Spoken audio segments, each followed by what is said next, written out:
नमस्ते जोहार, मैं राजू। आप सब देख रहे हैं 24 झारखंड न्यूज। चलिए जानते हैं सुबह से लेकर शाम तक की तमाम बड़ी खबरों को।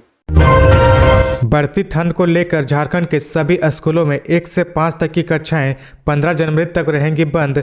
झारखंड में बढ़ती ठंड को लेकर शिक्षा विभाग ने छोटे छोटे बच्चों को स्कूल जाने से राहत दी है। राज्य के सरकारी और निजी स्कूलों में केजी से 5 तक की कक्षाएं 14 जनवरी 2023 तक बंद रहेंगी। 15 जनवरी को रविवार है, इस कारण स्कूल बंद रहेंगे। इसके अगले दिन यानी 16 जनवरी 2023 को सामान्य रूप से कक्षाएं संचालित होंगी। इससे पहले ठंड के कारण सरकार ने सभी स्कूलों को 8 जनवरी 2023 तक बंद रखने का निर्देश दिया था, लेकिन लगातार ठंड बढ़ने के कारण उस आदेश को आगे बढ़ाते हुए कक्षा 1 से 5 के छात्रों की कक्षाएं 15 जनवरी तक बंद रखने का निर्देश दिया है।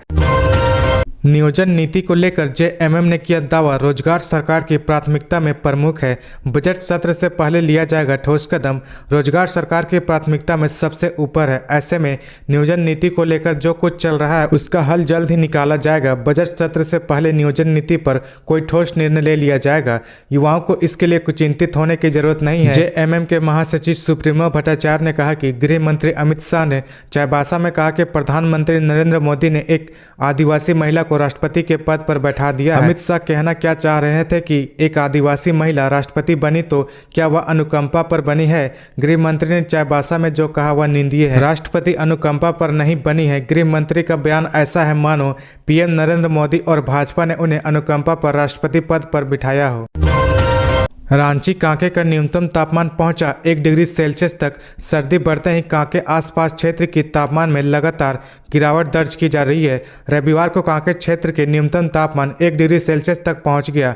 न्यूनतम तापमान में बीते 48 घंटे में करीब 3.5 डिग्री सेल्सियस से अधिक की कमी आई है। हवा भी 3.3 किलोमीटर प्रति घंटे की गति से चली है।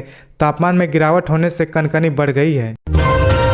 पूर्व सांसद सूर्योदय दास उरांव ने कहा, पारसनाथ पहाड़ी पर जैन समुदाय का अधिकार गलत है। नेपाल जैसे देश में 3 लाख आदिवासियों की आबादी है, जिन्हें वहां की सरकार ने अलग धर्म कोड दे रखा है, लेकिन भारत में 12 करोड़ से अधिक जनजातीय आबादी को अलग धर्म कोड नहीं मिल रहा है। ये बातें नेपाल से आए पूर्व सांसद सूर्योदय दास उरांव ने कही। वे रविवार को हरमू मैदान में राजीव पहाड़ा सरना प्रार्थना सभा द्वारा आयोजित सम्मेलन में बोल रहे थे।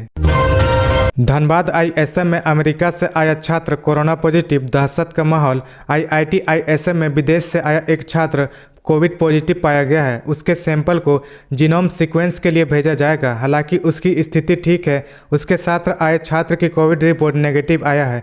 जिला सर्विलेंस पदाधिकारी डॉक्टर राजकुमार सिंह ने रविवार को बताया कि आईआईटी आईएसएम में एक छात्र जो शिकागो से आया था वह कोविड पॉजिटिव पाया गया है। आगे की जांच के लिए उसके सैंपल को जीनोम सीक्वेंस के लिए भेजा जाएगा। सरना विकास समिति की बैठक में कई मुद्दों पर चर्चा। झारखंड आदिवासी सरना विकास समिति धुरवा की बैठक रविवार को सरहुल मैदान धुरवा में हुई। अध्यक्ष मेघा उरांव ने सवाल किया कि सरना धर्म कोड की मांग किसकी है, आदिवासियों की या कैथोलिक चर्च की? सरना कोड और पृथक धर्म कोड मिलने के बाद आदिवासी जनजाति समाज बहुसंख्यक कहलाएंगे या अल्पसंख्यक? इस दौरान जनजातियों की परंपरा, संस्कार, संस्कृति, पूजा और अन्य मुद्दों पर भी चर्चा हुई। सुषमा बड़ेक पर दानिश रिजवान के कहने पर चली थी गोली, लखनऊ से गिरफ्तार शूटर ने खोले राज। सुषमा बड़ेक पर हम प्रवक्ता दानिश रिजवान के कहने पर ही फरहान और मुद्दसिर ने गोली चलाई थी। झारखंड पुलिस ने 2 दिन पहले ही इन दोनों को लखनऊ से गिरफ्तार कर ली है।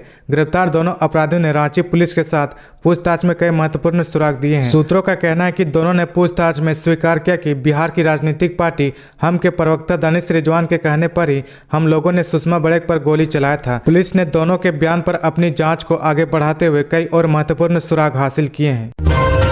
विजय संकल्प रैली से अर्जुन मुंडा को मिले नए संकेत। सिंहभूम सीट से हो सकते हैं पार्टी के उम्मीदवार। अमित शाह की विजय संकल्प रैली से केंद्रीय मंत्री और खूंटी से सांसद अर्जुन मुंडा के लिए नए संकेत निकले हैं। पार्टी को सिंहभूम सीट से एक मजबूत उम्मीदवार की तलाश और रैली के बाद यह अटकलें लगाई जा रही कि पार्टी की तलाश पूरी हुई। माना जा रहा है कि केंद्रीय मंत्री और पूर्व मुख्यमंत्री अर्जुन मुंडा को इस सीट से भाजपा मैदान में उतार सकती है। ऐसा होने से इस बात से कोई इनकार नहीं कर सकता कि मुकाबला मजबूत होगा। ऐसे भी क्षेत्र में लक्ष्मण गिलुआ के निधन के बाद एक मजबूत प्रत्याशी की तलाश पार्टी को थी। 77% आरक्षण का दायरा बढ़ाने वाले विधेयक को लेकर राज्यपाल रमेश बैस ने अटॉर्नी जनरल से मांगी सलाह।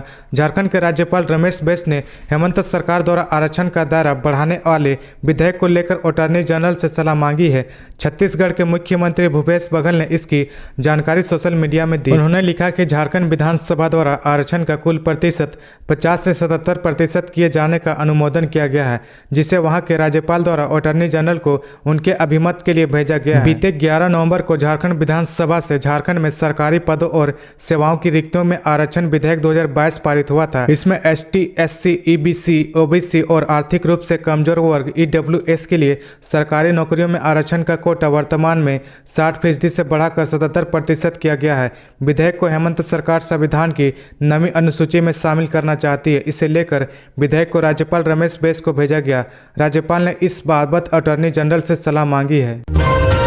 रांची पुलिस ने चोरी के बढ़ती वारदातों पर लगाम लगाने के लिए तैयार किया प्लान। सक्रिय चोरों का तैयार होगा डेटा। राजधानी रांची में इन दिनों चोर गिरोह सक्रिय है। हर दिन लगभग 6 चोरी के मामले सामने आते हैं।